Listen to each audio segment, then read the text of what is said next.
What's happening? What's happening? What's happening? And welcome to the Upper Vision Room podcast. And it's your host, Chaplain. Well, you know what? I always say Chaplain. That's on Monday night. So on Tuesday night, I'm gonna be John. I'm be John McClung Jr. And tonight, where the magic happens is in the Upper Vision Room. This is where I do business. This is where all the creativity comes in, and this is where I get an opportunity to invite friends and business associates, relationships. Man, we chop it up unscripted. I don't have no cards, no notes. We have a candid conversation. While we're here, have a little fun. Get a little insight. And the Upper Vision Room is all about meeting individuals that you don't normally get a chance to meet, especially if you're not connected in a particular circle. But you also get a chance to hear some things, some wisdom, some nuggets, and you get a chance to meet somebody new that you may be able to reach out to and then be able to work with and or do something with them, because they are accessible. One of the cool things about the people in my circle, they are accessible. Tonight is no different. I got a brother with me tonight, y'all, that he and I we met for the first time in Kenya, in Nairobi, Kenya. And we were part of a speaking team, a speakers delegate that went there to be a group that changed the dynamics of people's that. But his name, it's a historical name, but he's the 2.0 version. But this brother is really, really full of wisdom, knowledge, man. And we had a great time. He did my show as far as spiritual message moments with me while we were in Africa. So tonight I was like, man, I got to have my brother on. This brother right here is truly a good brother from a standpoint of being able to, connect, change people's lives, impact and add value. So tonight I want to introduce you to my brother from another. Matter of fact, I forgot, I think the state of Texas, and he'll tell you more about that. And I'm going to bring him on in. And this is my man, Billy Graham Jr. What's up, brother? Man, I feel extra special and a little smart the way you brought me in, man. I appreciate that, man. What's going on with you? What's happening, dude? Listen, I'm working on my hype man skills for people. Start the hype man business for myself. So for different scenarios. But listen, bro. As I said before, thank you very much for being a part of the Upper Vision Room. I think I might have talked about it with you when we were in Africa. I'm pretty sure. Well, it was either Spiritual Message Moment, which you was on, and then of course the Upper Vision Room podcast. So welcome everybody coming in. This is my man Billy Graham Jr. And so the first thing I'm gonna do, brother, is introduce yourself and tell us a little bit about you. So you're wondering why your life may not be going the way you want it to and how to strengthen yourself. You're not living in your purpose. You have a gift, but you don't know exactly what it is or how to bring it out of you. So me, myself, Billy Graham Jr., that's what I'm here for. I'm the founder of Committed Development, where we are committed to your development because we understand that commitment is the foundation for success. So I am one of those individuals, just a messenger, a person that's trying to help you become the best version of yourself. Fantastic. Well, you know what, man? See, you held that one out on me, bro. Now tonight, of course, again, this is unscripted. This is gonna be casual. We're just gonna have fun, and I'm gonna throw some shots at you, man. I don't have my nugget bell yet. Where I have to hit the bell for people, man, when they be dropping nuggets. But committed development. I didn't know about that. I knew you had, your program from a standpoint, I did. I guess that was it, but I didn't grab the name. So what pushed you in that direction? And I know one of the things you talk about all the time is, people not being in a purpose. I think you and I had this conversation while we were there in Africa, from a standpoint of the different areas that we try to help people in, from a standpoint of life purpose, and some of the other areas that they kind of be off track on. So what position or what positioned you or purposed you to go that direction? So for those of you that don't know, recently this past February, I retired after 20 years in the Air Force. And during that time period, The Air Force, like most government jobs, of course, they want the best workers, but they want the workers to be the best version of themselves. So there's a lot of focus on professional development. And so you can be the best worker for a company, but I ultimately believe in order to be the best worker for anything, not just a company, it could be your business, it could be your family life, it can be what you want to bring out of your kids and loved ones. In order for a person to be the best version of anything, they have to first start with themselves. So part of that starting for yourself is finding your purpose, being the best wife you can be, husband you can be, mentor you can be, child you can be. You have to learn yourself first, or you just walk around duplicating being what the world wants you to be. And we see that a lot today in society, that people that don't know exactly who they are and they don't know their purpose, they're looking at social media or these different athletes and actors, which is no problem having role models, but they're looking at these individuals trying to mimic what they are instead of living in the purpose that God has for them. Man, that is a solid statement. I can remember I'm an avid listener to the old wise guys that were in the speaking industry and I should say personal development. Mhm. And I can remember one of them made a statement about how we as young people, we kind of like mimic individuals that are around us instead of creating our own, right? And so he was saying it was a solid statement too, because we follow the follower. And it's you know what I'm saying? And when he said it, I was like, wow, that is true, because growing up, we wore some of the same things. We played the same, so we did so many similar things, and it's still happening today. People are following the follower instead of creating their own path.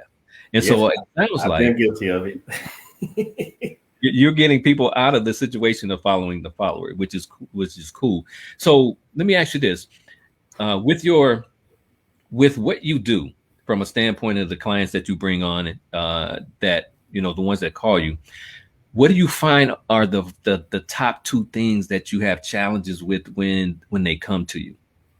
So this that's a good one. The number one challenge that I find is people think that they're not doing enough.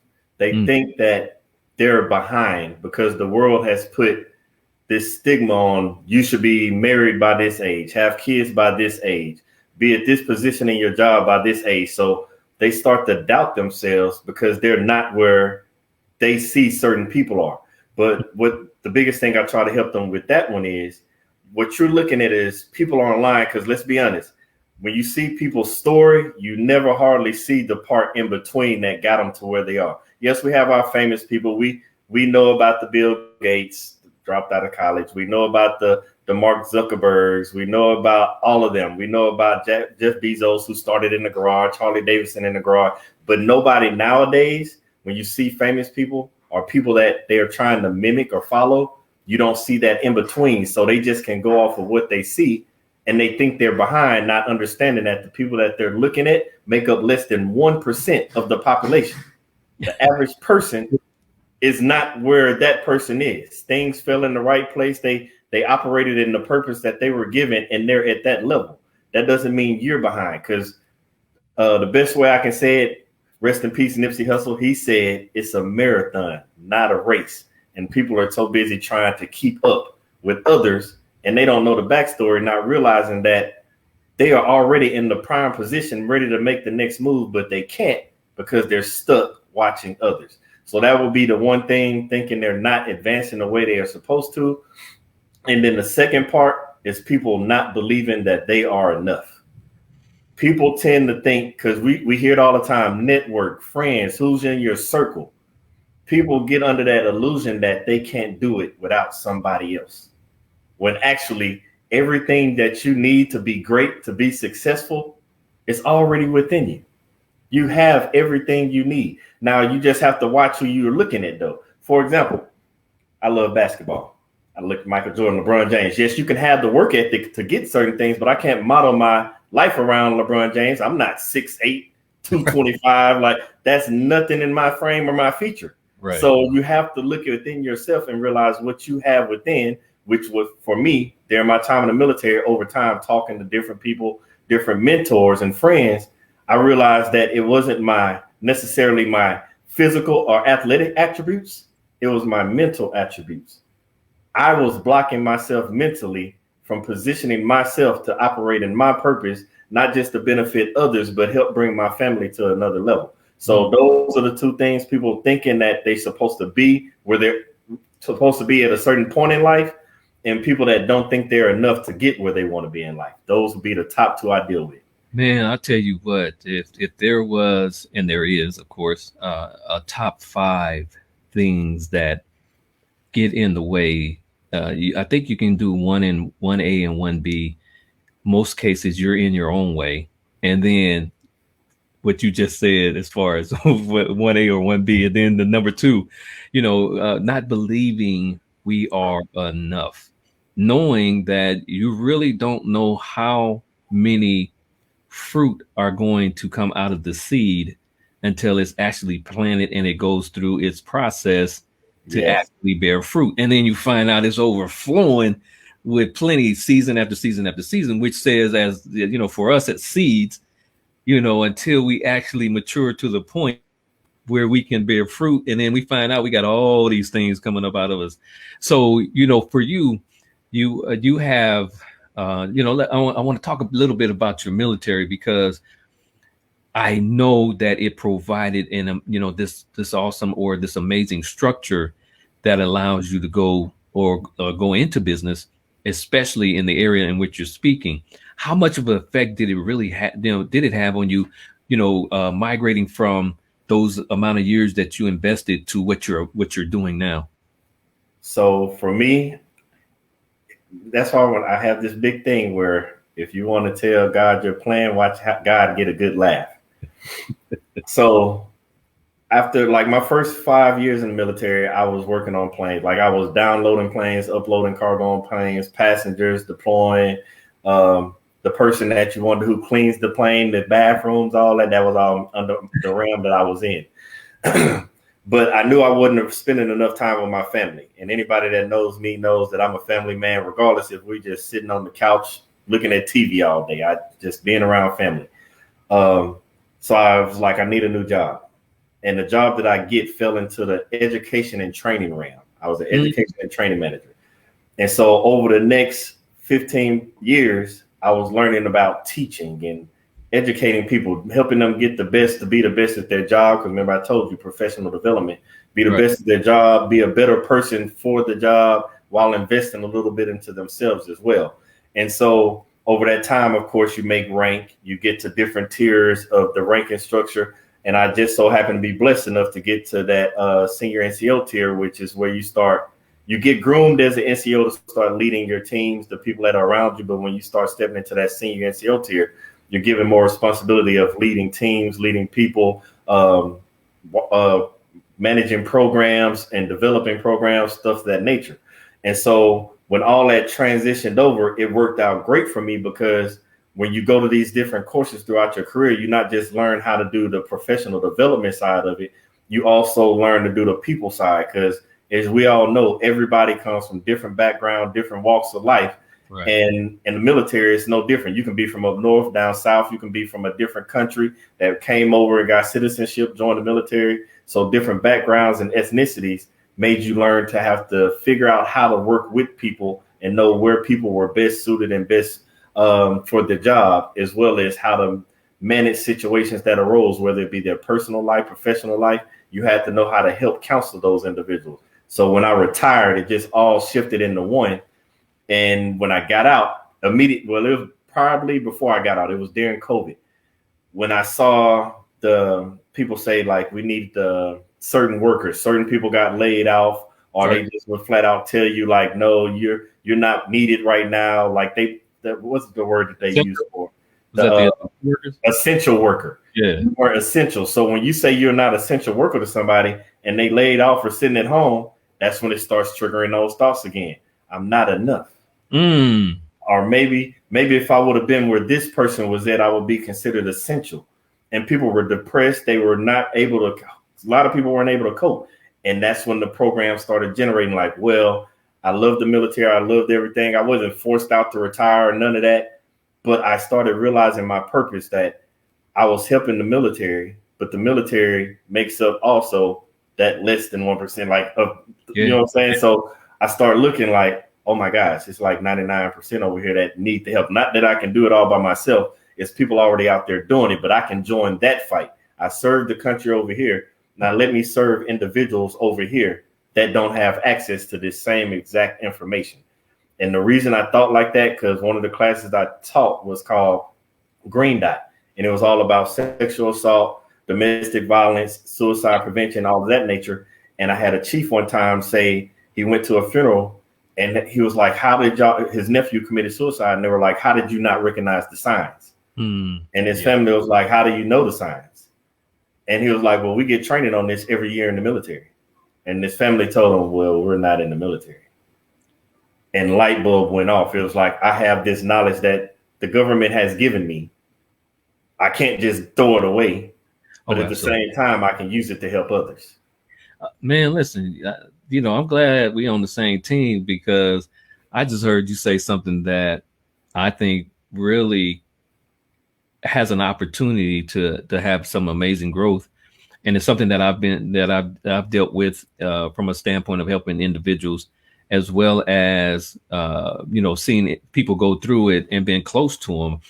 From an early age, I watched my father deal with it. So my brother and I, we had an opportunity to deal with it, watching him. And you just spoke about it, domestic violence. And so, and that month is coming up, and I'll be dealing with that as well. And it's different coming from men, because usually we're, the men are the ones, of course, at a high rate who are causing it. Now that it's every 9 seconds, it's some crazy stuff going on. So you and I, we got to talk about that, man. Putting that domestic violence program together for brothers. But you are, tell me what's going on in Texas, man. What are you doing over there, bro, that is just making this impact on people?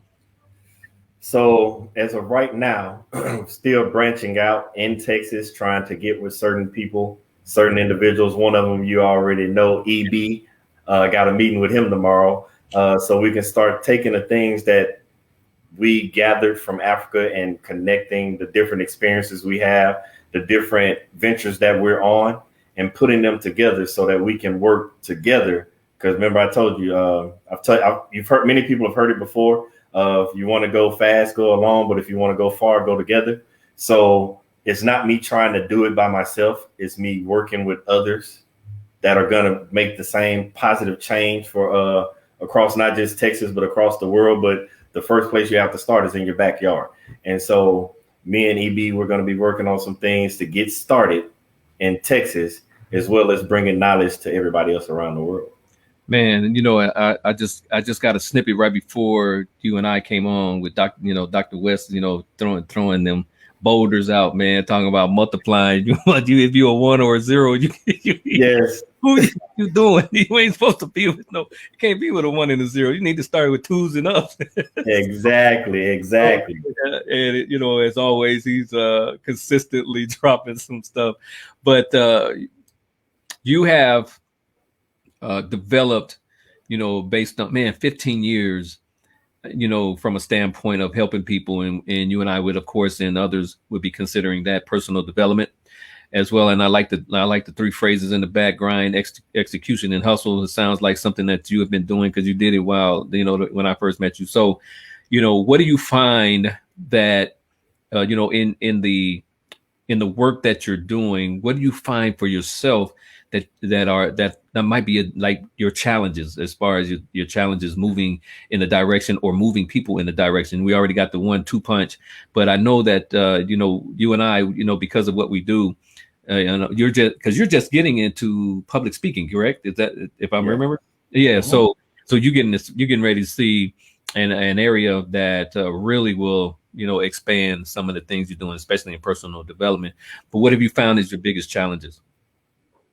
So far, I don't know if this is me working in the purpose with God, but I have not really found any challenges, mainly because of the simple fact that when somebody finds out what you do, like, we don't provide a service where I'm like trying to get you to buy t-shirts or trying to sell albums. Normally when somebody comes to you and they find out what you're doing, it's because they want to be better. Yeah. So it's not, I don't have to, Dr. West said it the best way I can put it. I don't go around looking to knock down doors. I allow the gift that God gave me to open the door. So once people see what it has to offer, and I'm all about everybody going to the top together. Like, I don't want to be that person. You hear people say it's lonely at the top. Well, that's because you didn't bring others. Well, well, for me, if I can't help you, if I see you need help and I can't help you, I have no problem reaching out to my counterparts, my peers, to help find somebody that's going to help you. Because ultimately the goal is I want you to live your best life. I want you to live in your purpose using the gift that God gave you. So normally when people say something to me or come to me, it's because they're already looking for that service. And if we talk back and forth, because I don't just take on anything. If I know I'm not capable of doing it, hey, I know exactly what you need. I don't necessarily specialize in that particular area, but I know some people that do, and I can give you their information. So man, I haven't really had any problems yet. Man, that's a solid statement, man, because I think the one thing, and this is talked about from a standpoint of conversations that we've had. One of the things that you drive individuals to do is find out how and what, how to work in their purpose. So if you are working in your purpose, it becomes simple, it becomes easy, it becomes flawless. I think that it's a word that's consistently used without clarity, from a standpoint of, when people say it, because they're not necessarily connected in that way from what is my purpose, or do I, so I'm finding it. And so when they come to individuals such as yourself and they say, Billy Graham Jr., I'm struggling with finding my purpose. I'm struggling with the direction, because I'm a spiritual DNA coach. I'm a spiritual DNA. And so, my thing is to find divine natural assignment so that you can connect with your divine natural ability. That's what I do. And so, well, that's one of the things, how we are.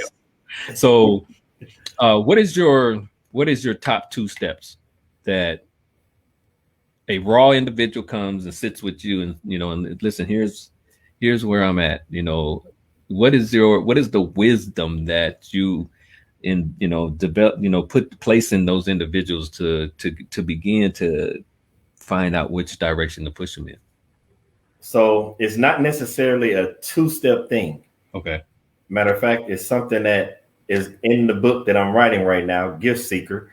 I'm on the final, I promise you the final end of it. I'm trying to, in the next 2 weeks, have this thing done so people can start getting it, because the information that's in it is so empowering. But it's not necessarily a 2-step thing. It goes back to when we were in school. Like, your life is a story. You got a beginning and you end it, an ending. It's what you do to fill the middle part. And so the main key parts of a story are what? The who, the what, the when, the where, the why. Mm-hmm. So many people do not understand those 5 things about their story. We already covered the 2 things that people run into with thinking they're supposed to be in another place that in life that they're not yet, and they're wondering if they're enough. Right. So those individuals, normally we're at step 1. You don't even know who you are. So in order for you to live in your purpose, we got to first figure out who you are. Then after you go there and you figure out who you are, then you got the what. What are you supposed to be doing? That's where we go deeper. I'll let you know now. I'm only giving out nuggets because I don't want to read the whole book that's in my head to you. But we go into the what, and that's finding out what am I supposed to be doing? What am I good at? What can I offer the world? And then you start going into the when, because most people's biggest issue is when. When do you start? When do you begin? Because some people know who they are. Some people know what they're supposed to be doing. Some people just don't know when to start. Some people be like, you hear it all the time. It's New Year's. I got a New Year's resolution. Oh, I'm going to start this because it's my birthday. It's the who, the what, the when. And then they be like, oh, where do I begin? Like, who do I reach out to first? Many people get hung up on the where. And then the last thing, the why. Why are you doing this? Like, what is your reason? Like, for me, a lot of stuff that I do, the why, it originally started off with my family. It still is my family, is my why. But as I help other individuals, My why has slowly started to turn it into the individuals that I'm helping because I want to help change and affect the world. So it's not necessarily two things. It turns into understanding the 5 W's, the who, the what, the when, the where, and the why, in order for you to start not just living in your purpose, but finding your gift seeker, and so that you can live in your purpose. So that would be the things that I would like, that I help people with as they develop how to live in their purpose.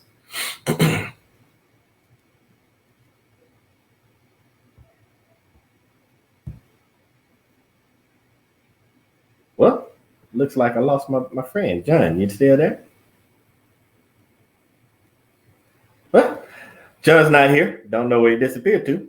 Probably having internet connections. If he's like me, he has this bad weather going on. If you've been to Texas, you know that the rain will come in a second. Right now, we got thunderstorm and raining that's going on. But for anybody that would like to know or follow the information, I started The Purpose. It's 12 Steps to Purpose. You can follow it. It's on Instagram. It's on YouTube. It's on everything. Billy Graham Jr. 2.0. Instagram, YouTube, Facebook, Twitter is Mr. Billy Graham. So we started the 12-part series for how to live in your purpose. So until the book comes out, you can at least follow and go from week to week as we break down different parts of who you are to help you start living in your purpose. Man.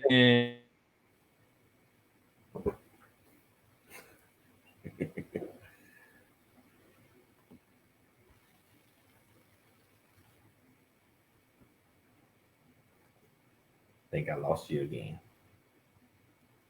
Well, seems like I lost you again, but it's all good. We can keep talking all day long. So for those of you that want to know, I know we've covered certain weeks already in the Live Your Purpose series. We cover positivity. Right now we're on being normal, which we started talking about today. Being normal, because you don't have to be somebody else. We just want you to be yourself, not the normal that the world wants you to be. So tomorrow it's Wednesday, WINS. It's Wednesday because we want you to win and being normal, because that's the focus for this week and living in your purpose. So tune in. Billy Graham Jr. 2.0. Instagram, Facebook, YouTube, Twitter is Mr. Billy Graham Jr. So tune in. We got you covered.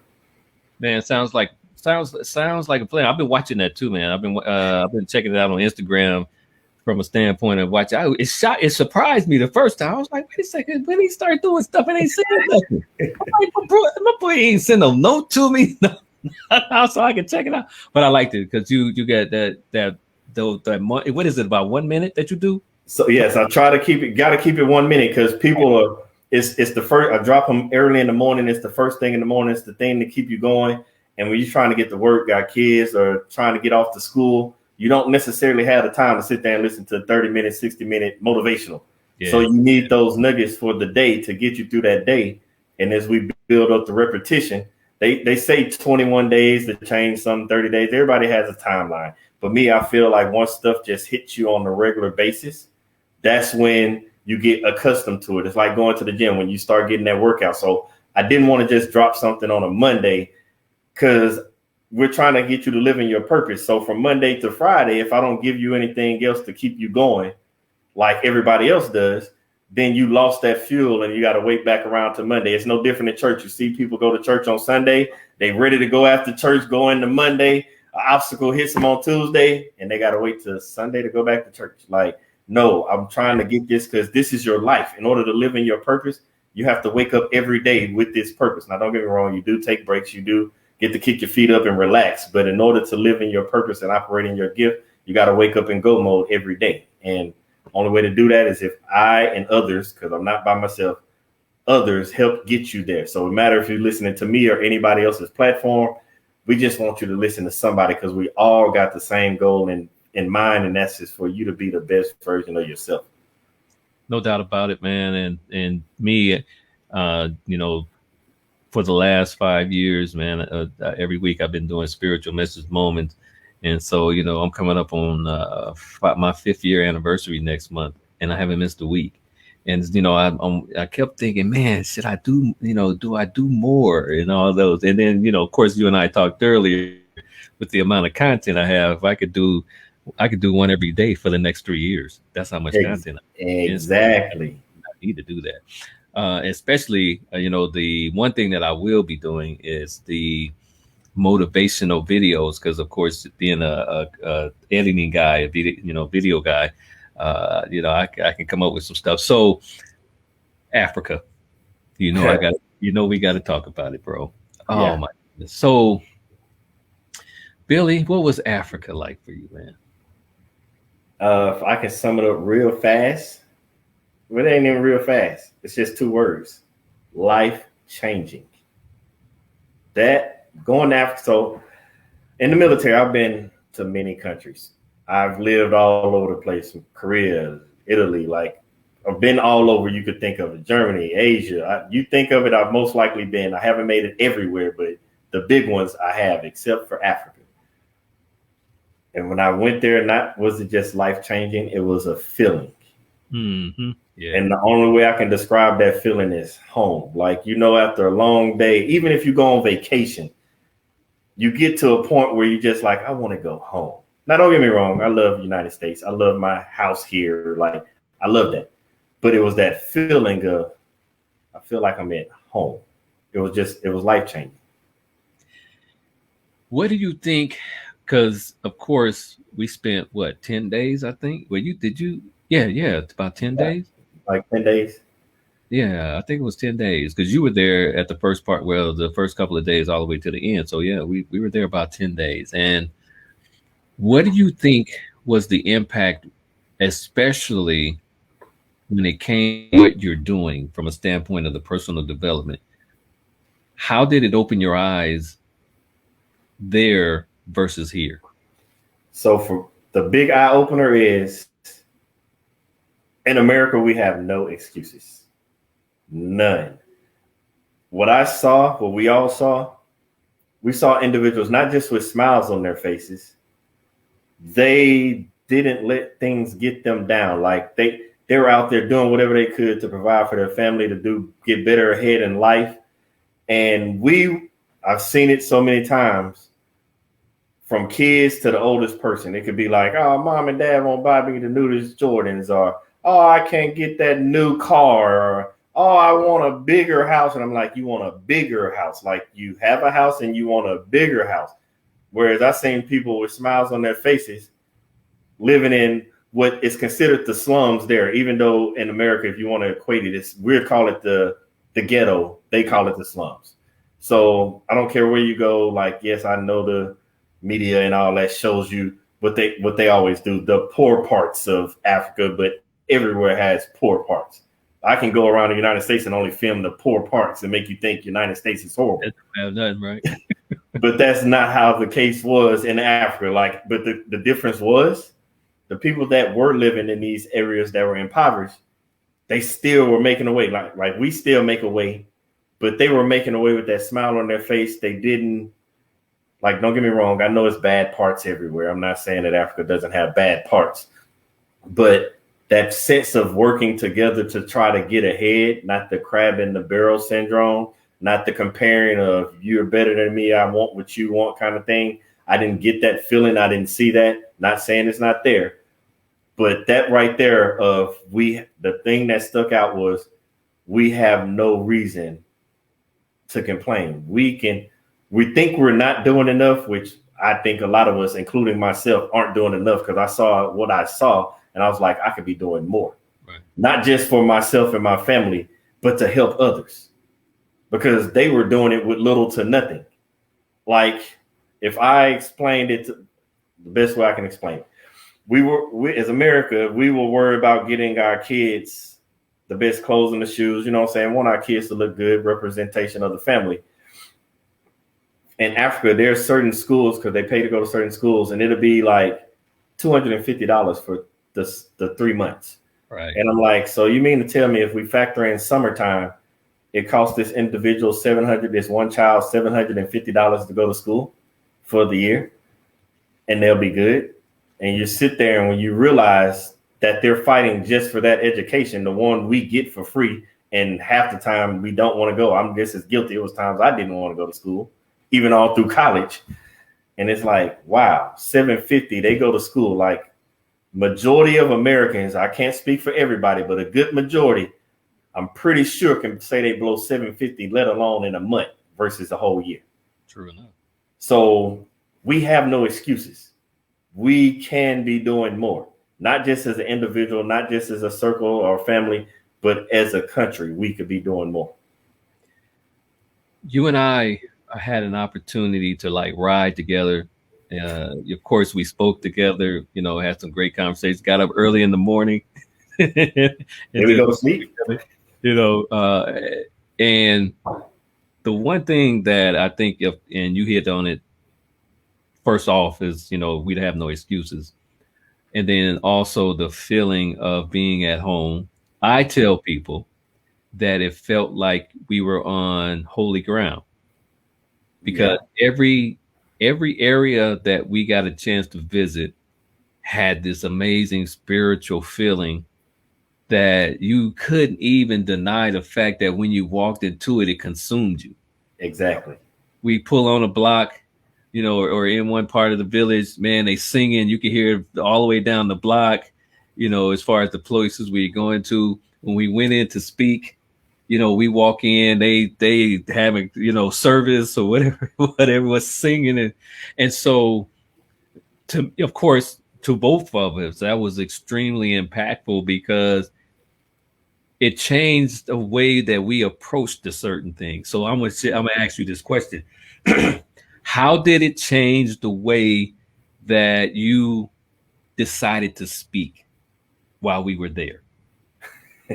So it's funny because normally when you hear speakers, they're going to try not necessarily to push something on you, not like a message or an idea or a thought, but it turned into a more of like, I don't even want to say just a speaking. It kind of was like a back and forth because of the way that from the audience. So it was more like we were just communicating with agreement.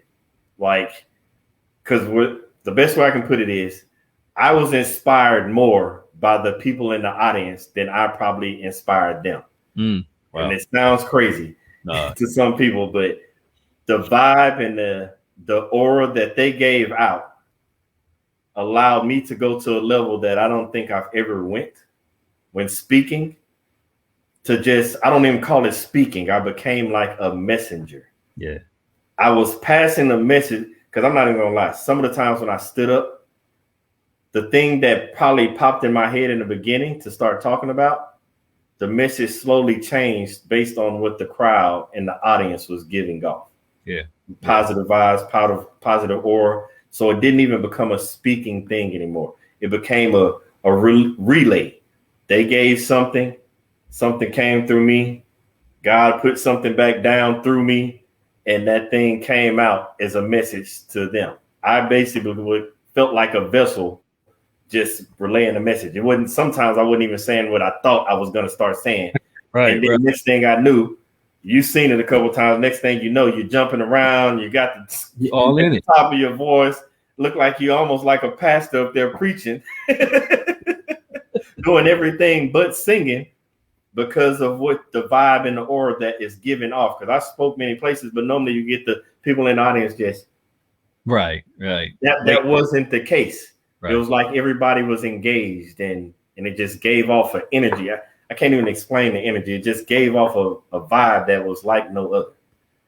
Yeah, and one of the questions I have, that I definitely want you to express, because I know that it had to have an effect on you, seeing things differently. So how did that kind of transform from leaving there with the type of engagement that we had? Because we really had engagement. Dr. West did an amazing job, but yes, he did. There were some things he couldn't do. As he said, you had to be able to bring it from a standpoint of making people attracted towards you, and of course, infuse your personality in those things. And that is something that every one of us were able to do. How did that transcend from a standpoint of leaving there and coming here and seeing a different atmosphere? Because I just got to find out how you felt, like what you how, in that change. I can't even lie. So when I got back, because I was like everybody else, of course, I was ready to see my family and reunite. Mm-hmm. And then when I got back, I can't even lie, for like the first week or two, I was stuck on the couch. Like, I don't think I even went to my computer to do anything. I will, unless it was to pay some bills or something, but I was stuck on the couch because from what I experienced, to try to bridge the gap from what I see on a daily basis, Yeah. it wasn't meshing in my mouth. Remember, I told you earlier, it's about the mind. Like, how do you get this across? Because a lot of people, I will say probably in the 90-some percentile, or probably more, the high 90s, that have never even touched foot in Africa. That'll be correct. And then when you take outside of Africa, because one of the things I learned while I was in Africa with the different countries, some countries it's hard to even just travel from country to country inside of Africa. So then I look at one of the biggest flexes that I try to teach people, especially the younger people. Yeah. Leave the city that you grew up in. Then if you can get outside the city, leave the state that you grew up in. Yeah. Go see other things. And then when that time comes, leave the country that you're accustomed to. Right. I don't care if you go to Spain. I don't care if you go to Canada, Mexico, like go somewhere else. Because that was the part after, because I've been around a lot of places, but that feeling that I got from Africa was the first. Like when I was living in Europe, Europe feels like I'm on a vacation. So when I'm talking to people, it's easy to talk about, hey, man, it felt like a vacation because most people have taken vacations, even if it's just one state over, one city over, even if it's just going to the beach in the city they live. They've been on vacation. They know that sort of feeling. So when I talk about Europe, I can explain that. When I talk about like when I was in Asia, I can explain that because we all got technology. We all got iPhones. We all got computers. So I can tell about the technological experience that I had and how they're moving over there. But when I went to Africa, I was like, how do you come back? Like you see on the back wall, grind, hustle, execute. How do you explain to people that think they're grinding, hustling, and executing at a certain level that they're not? They're grinding and hustling and executing based off the level that they see in social media, trying to chase something that's outside of their purpose, not realizing they need to learn how to grind, hustle, and execute within their purpose.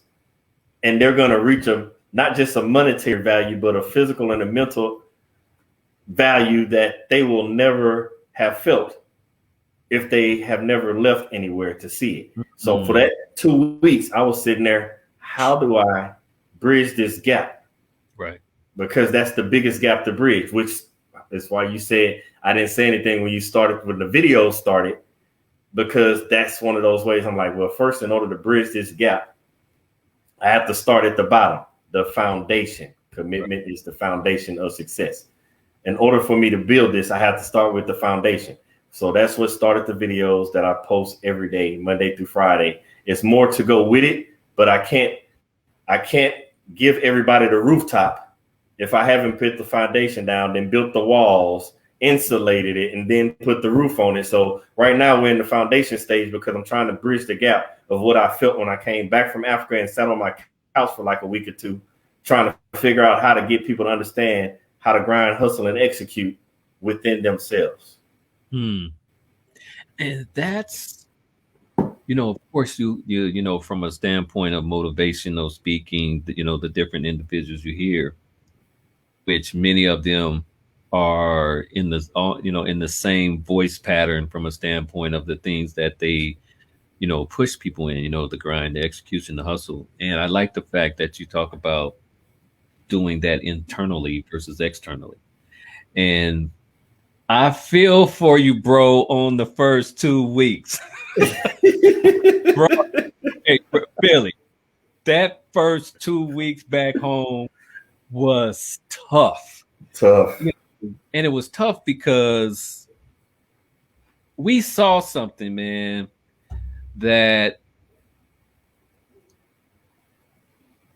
I don't even know if you can explain it the way you really want to explain it.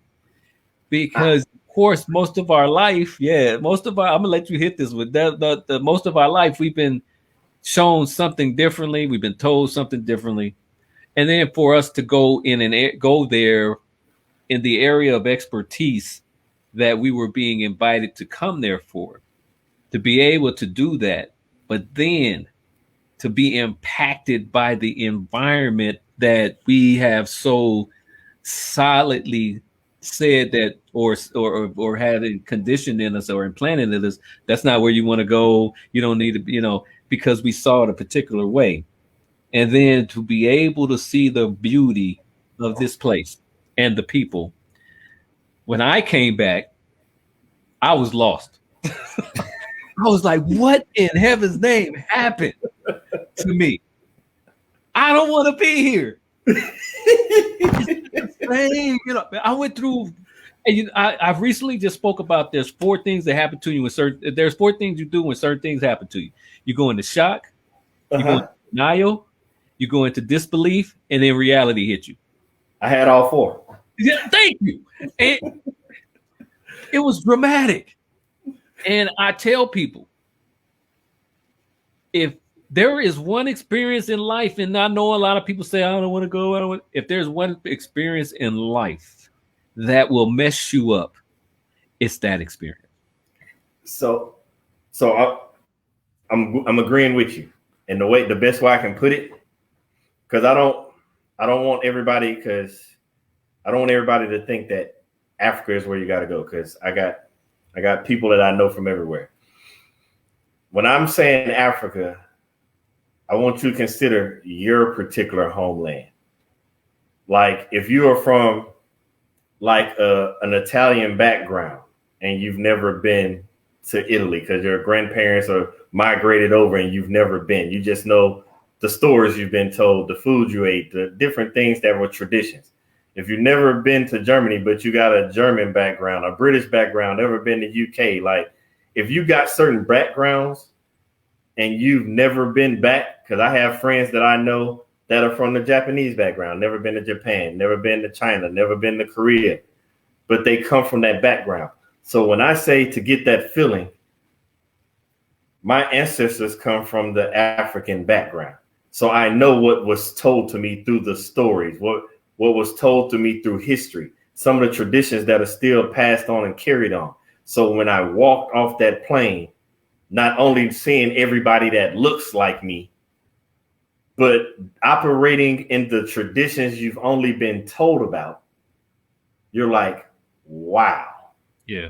It's a different feeling. So when we're saying what we feel for Africa, I want you to take that feeling for whatever your background, ancestral background, your nature, whatever that is, that's what it's going to take for you to get the feeling, because it does no good if we're talking about this and your background is from Russia and you get off the plane in Africa. You're not going to feel that's an awesome the same thing. That is an awesome point right there. But that shock that you're talking about, the only way I can equate it is because so many people have witnessed it or seen it or know somebody like it. So I've been deployed numerous times during my time in the military. Saudi Arabia, Iraq, you name it. I've been deployed. And after those deployments, which were most likely at a minimum 6 months, did they change me? Did things change me on those deployments? Yes. But when I came back and got off the plane, saw my family, kissed my wife, hugged the kids, and I would literally sometimes go right outside and start cutting the grass, doing the honey to-do list like nothing ever happened. Yeah. Like I wasn't gone for all these months. Oh, where we going out to eat? Or let's go here. Want to go shopping? Like one time we came home and we went shopping for furniture. It was like I had just not been gone. I literally came back from Africa and it was only 10 days. What you want to eat? I don't care. You want to go somewhere? Where you want to go? I don't care. Right. Hey, what you want to watch on TV? Hey, pick whatever you want to watch. It was like literally like I was going through the motions of stuff. But those 4 things you just named, I hit them all at one time.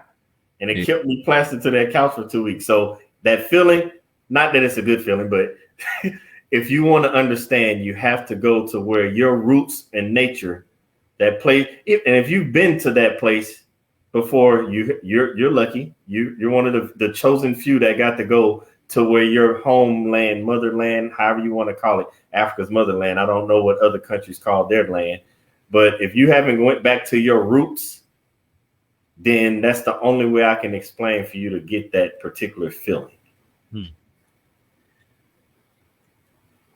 That, I believe, was kind of a jump start in certain ways. Even though you remember as I talked about being stuck in the blocks, right? Getting out, and it became a pace, because we started pacing ourselves with certain things, to see if we do it right. It was almost like another starting point.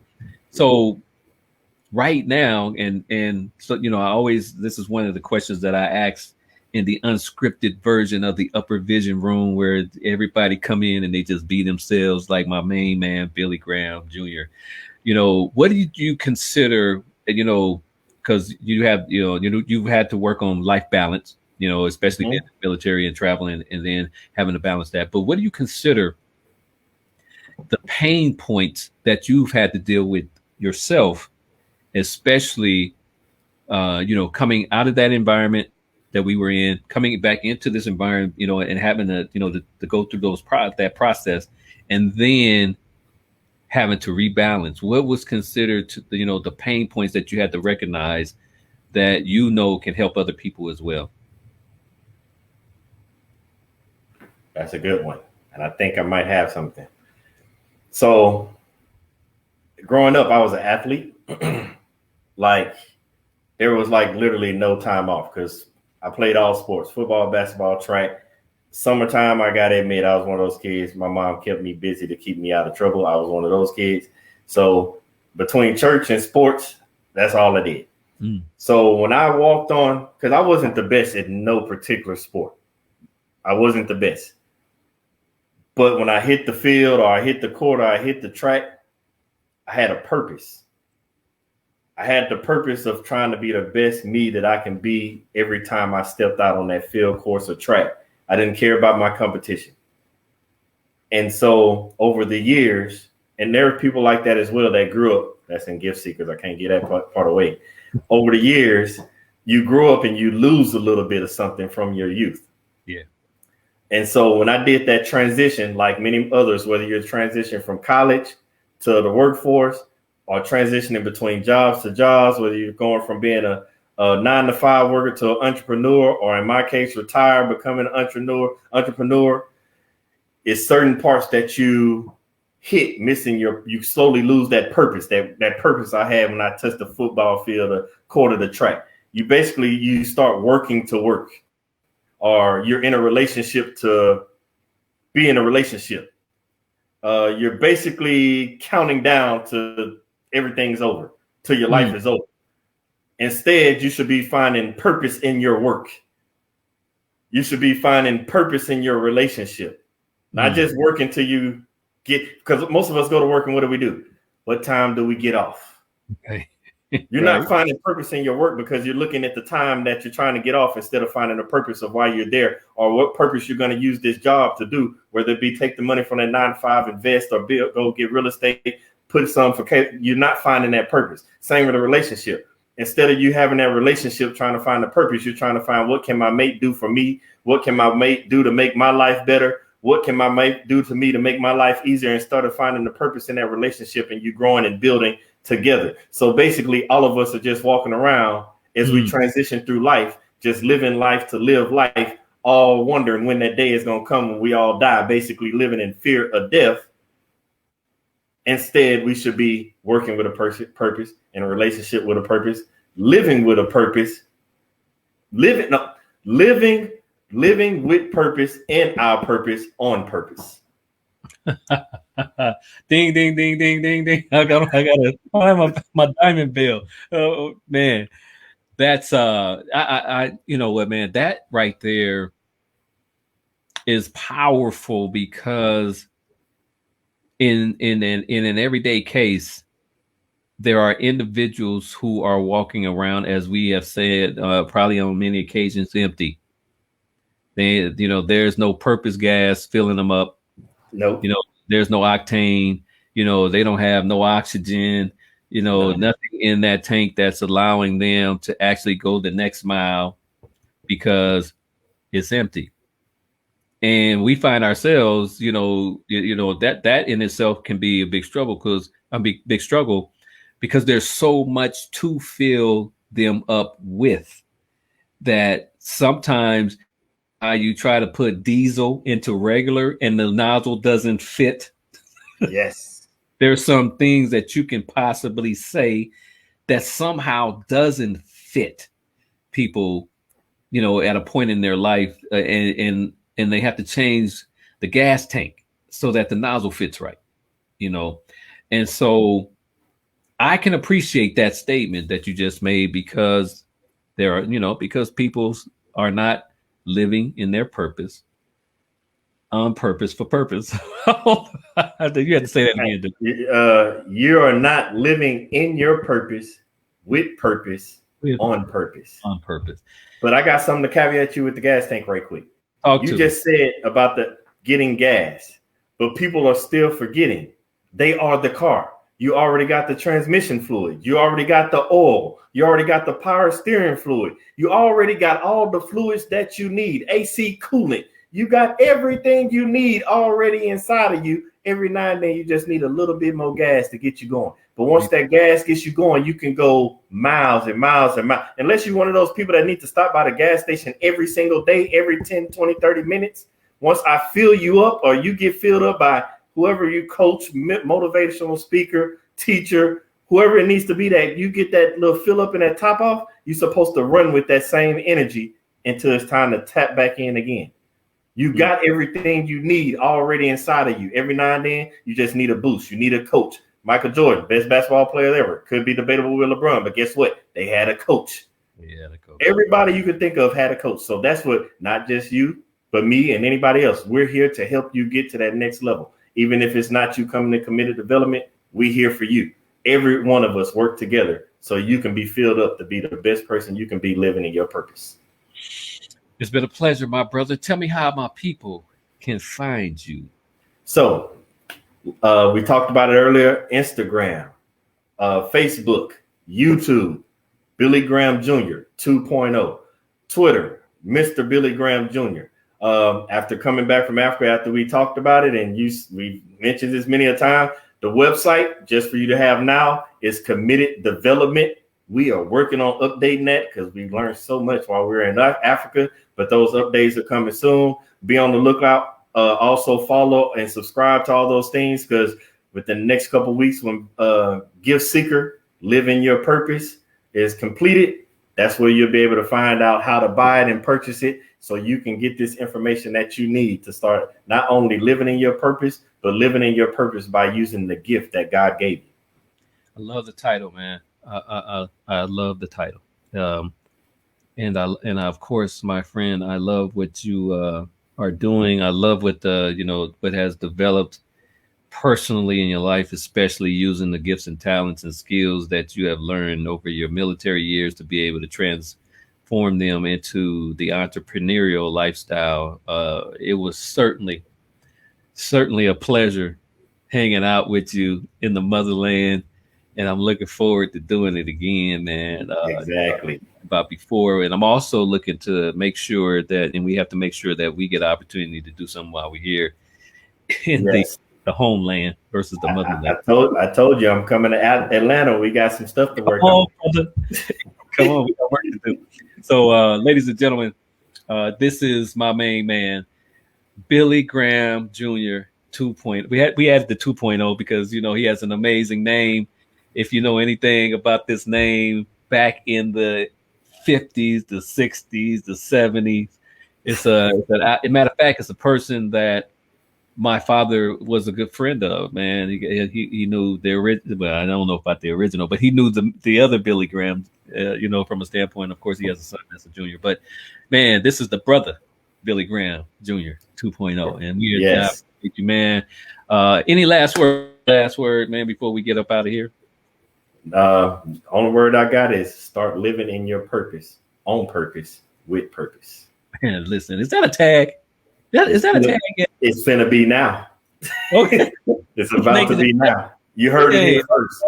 well, hey, definitely, man. Don't let that one get away because that's good, man. Tonight's been sponsored by I Am a Testimony Apparel. It sponsors my show every week. Make sure you go and check out the YouTube channel under my name, John McClung Jr. Subscribe to it because it's got both spiritual message moments and it has my amazing friends such as Billy Graham, as far as the Upper Vision Room. Again, my brother, I appreciate you coming in on this Tuesday night, hanging out with your man, John McClung Jr.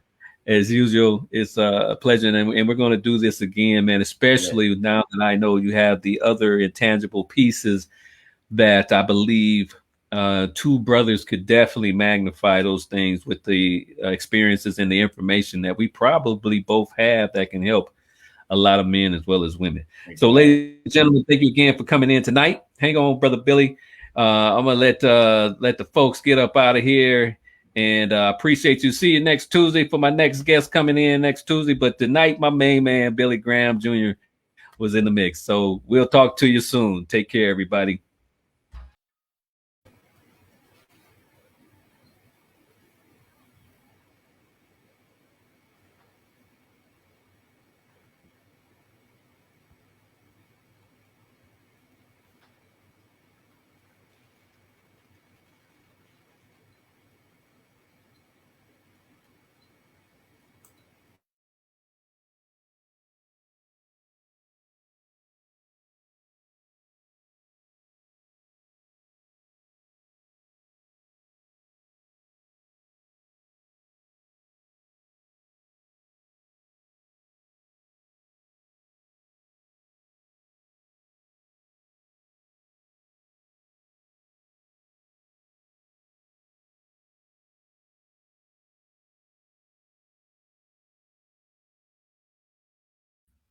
Can you hear me?